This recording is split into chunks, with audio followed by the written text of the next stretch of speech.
नमस्कार मंडळी, कसे आहात सगळेजण? उत्साह तुमचा कायम टिकून आहे आणि खूप छान प्रकारे तुम्ही सगळेजण हा सण आपला गणपती बाप्पाचा खूप छान सेलिब्रेट करताय, खूप छान एन्जॉय करताय. हे बघून मलाही खूप छान वाटलेलं आहे. आणि त्याचबरोबर मी आणलेले 7 सिरीज चक्राच्या आणि आपण ज्या गणपतीचे 7 दिवस घेतो आहोत त्यामध्ये तुमची ऊर्जा आणि वेळ हे दोन्हीही वाचणार आहे, पण त्यातनं सुद्धा तुमची ऊर्जा टिकवली जाणार आहे असा माझा छोटासा प्रयत्न आहे.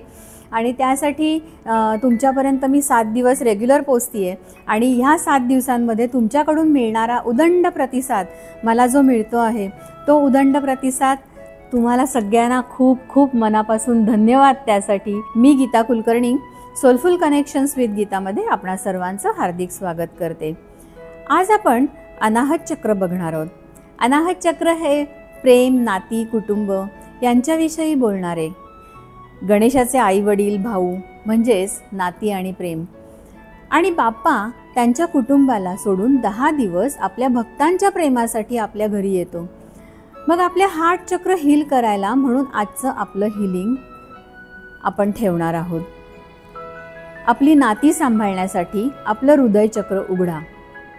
आजकाल प्रत्येकाच्या आयुष्यात नात्यांमध्ये ताणतणाव असतो. प्रत्येकाच्या फॅमिलीमध्ये टॉक्सिक रिलेशन्स असतात, ज्याने आपल्याला आनंद न मिळता हृदयात वेदना मात्र होत असतात.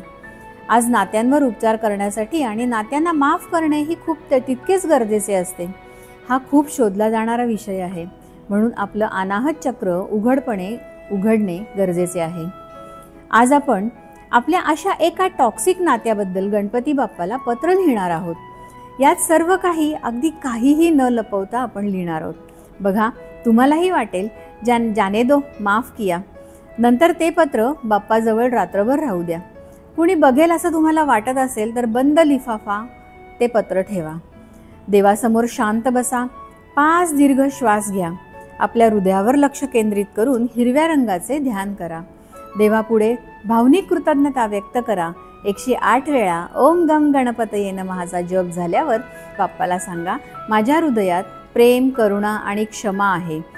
त्या पत्राचे छोटे छोटे तुकडे करून विसर्जित करा. मग बघा, बाप्पाशी मन मोकळे केले गेल्यावरती तुम्हाला किती हलके वाटते ते. आमच्या चॅनलवर जर नवीन असाल तर चॅनल सबस्क्राईब करायला विसरू नका. आत्तापर्यंत जसं प्रेम दिलं तसंच प्रेम यापुढेही तुमचं कायम राहील. धन्यवाद. गणपती बाप्पा मोरया.